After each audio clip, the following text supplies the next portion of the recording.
Anirudh drawing room में घुसा हुआ आता है। अर्शी टीवी देख रही होती है। अनिरुद्ध गुस्से में सीधा अर्शी के सामने आते हुए कहता है, अपनी हालत खस्ता करते हुए, चेहरा थका हुआ पर आंखों में एक डिटर्मिनेशन के साथ, मैं उसके पास जाना चाहता हूँ, जनक के पास। मुझे रोकने की कोशिश मत करना अर्शी। तभी दोस्तों अर्शी गरजती है, जाना चाहते हो उसके पास? तुम पागल हो गए हो क्या? मैं तुम्हें कहीं नहीं जाने दूंगी। अनिरुद्ध पहली बार अर्शी की आंखों में आंखें डाल के कहता है, देखो अर्शी, मैं तुमसे प्यार नहीं करता, मैं सिर्फ झनक से प्यार करता हूँ। हर बार मैं चुप रहा, लेकिन अब नहीं। मैं उसके पास जाना चाहता हूँ, उसी के साथ जीना चाहता हूँ। दोस्तों अर्शी फोन उठाकर एक वीडियो प्ले करती है, जनक और अनिरुद्ध की एक प्राइवेट मोमेंट की क्लिप। और अर्शी जहर उगलकर कहती है, सोचिए इतनी घटिया हरकत की आपने, ये सब करने के बाद भी मैंने कुछ नहीं कहा, पर अब नहीं, तुम कहीं नहीं जाओगे। दरअसल दोस्तों अनिरुद्ध अभी जब गांव में गया था तब ये क्लिप एंड ऑल सब अर्शी के पास आ गई थी, लेकिन उसने कोई रिएक्ट नहीं किया था कि जनक और अनिरुद्ध के बीच में क्या हुआ और क्या सारी चीजें थी। वो शांति से एक अपनी पत्नी के रूप में उसके साथ रह रही थी, लेकिन आज उसने अनिरुद्ध को बता दिया। जी हाँ दोस्तों, अब होगा परिवार में बहुत बड़ा हंगामा और दूसरी तरफ जनक की है हालत खस्ता। आइए जानते हैं पूरा मामला क्या है। तब तक आप चैनल को सब्सक्राइब कर बेल आइकन को दबा दीजिए। दोस्तों अनिरुद्ध आंखों में आंसू लिए और डिसीजन क्लियर रखता है अपना और कहता है, अर्शी तुम्हारे साथ रहना मेरे लिए सजा है, जनक मेरी जिंदगी है, तुम समझ नहीं सकती। और इतने में दोस्तों सभी लोग इकट्ठे हो जाते हैं, शुभ, तनुजा, सृष्टि और बाकी मेंबर्स भी। शुभ घमंड टोन में कहता है, अनिरुद्ध तुम कहीं नहीं जाओगे, अपने घर में रहो इज्जत से।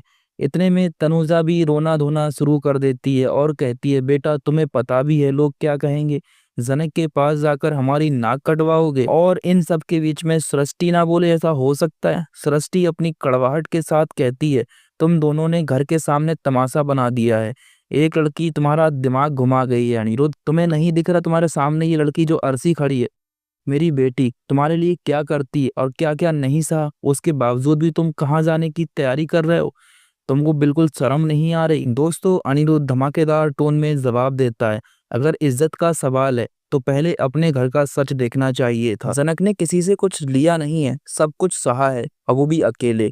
और आपने अपनी जवानी में क्या किया वो आप भी जानते हो, दूसरों के पति छीनते हो और आपकी बेटी ने भी वही किया है। दोस्तों अनिरुद्ध बिल्कुल शांत नहीं रहा। अनिरुद्ध सबकी बात इग्नोर करता है और बैग लेने चला जाता है। जी हाँ दोस्तों, इतने में दोस्तों फोन रिंग करता है, वाइब्रेट होता है और सामने लिख के आता है, मिमी कॉलिंग। अनिरुद्ध कॉल को उठाता है और दूसरी तरफ से मिमी रोती हुई दिखाई देती है। अनिरुद्ध, जनक हॉस्पिटल में है, किसी ने उसे पॉइजन दिया है। अनिरुद्ध का खून सूख जाता है। क्या? किसने? कैसे? मैं तो आ रहा था उससे मिलने, उसे लेने आ रहा था। मिमी बोलती है, विलेज में किसी ने, इंटेंशन क्लियर नहीं है लेकिन हालत क्रिटिकल है, डॉक्टर कह रहे हैं सी में नॉट सर्वाइव। दोस्तों बैकग्राउंड में एक ड्रामेटिक सैड वायलिन और म्यूजिक प्ले हो जाता है। अनिरुद्ध सदमे में पहुंच जाता है और ये सारी बातें सब लोग सुन लेते हैं। तनुजा कहती है, पॉइजन? अर्शी कहती है, ये तो सब नाटक है, सिर्फ अटेंशन चाहिए उस लड़की को। दोस्तों अनिरुद्ध चीखता है, सट अप अर्शी, तुम सबको सिर्फ इज्जत, बदनामी और ईगो दिखता है, पर मैं जनक के लिए सब कुछ छोड़ सकता हूँ। और इतनी बात कहकर सबको धकेल कर घर छोड़कर चला जाता है। अनिरुद्ध अपना कोट पहनता है, कार कीज उठाता है, म्यूजिक फास्ट पीस में होता है। जी हाँ दोस्तों, वो किसी की आवाज को नहीं सुनना चाहता, इसीलिए वॉल्यूम अप कर देता है और उसके मन से कुछ बातें आती हैं, मैं उसे छोड़ के चला आया था, अब घर देर हो गई तो मैं खुद को कभी माफ नहीं कर पाऊंगा, जनक तुम प्लीज सही रहना। कैमरा जूम ऑन होता है अनिरुद्ध की भीगी आंखों में और दूसरी तरफ जनक चिल्लाती हुई।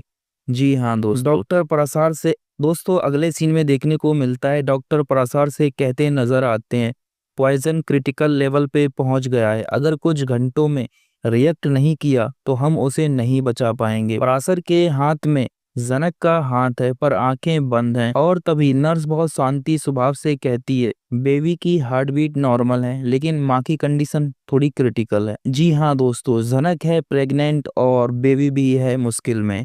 और ये पूरा मामला किसने किया, ये इसका राज भी मैं उठाऊंगा बहुत जल्द। अनिरुद्ध आईसीयू में दौड़ता हुआ आता है, जनक को देखकर सीधा उसके पास गिर जाता है। अनिरुद्ध अपने आप से कहता है और अब उसके हाथों को थाम लेता है और जनक से कहने लगता है, मैं आ गया जनक, प्लीज आँख खोल दो, मुझे तुमसे अभी बहुत कुछ बात कहना है। मैं सब कुछ छोड़कर आया हूँ और मैं अर्शी को भी डिवोर्स दे दूंगा, सब कुछ छोड़ दूंगा। जी हाँ दोस्तों, और अनिरुद्ध रोता हुआ उससे गले लग जाता है और जनक की आंखें धीरे धीरे हिलती नजर आती हैं और कैमरा फेड होता है अगले सीन की तरफ। जी हाँ दोस्तों, अर्शी जो है वो मून को समझाती है कि बेटा तुम कहीं नहीं जाना, सारी बातों को लेकर। एक बार फिर डॉक्टर अनिरुद्ध के सामने गलती से कह देते हैं कि जनक का बेबी सेफ है और हो सकता है जल्दी माँ भी सेफ हो जाए।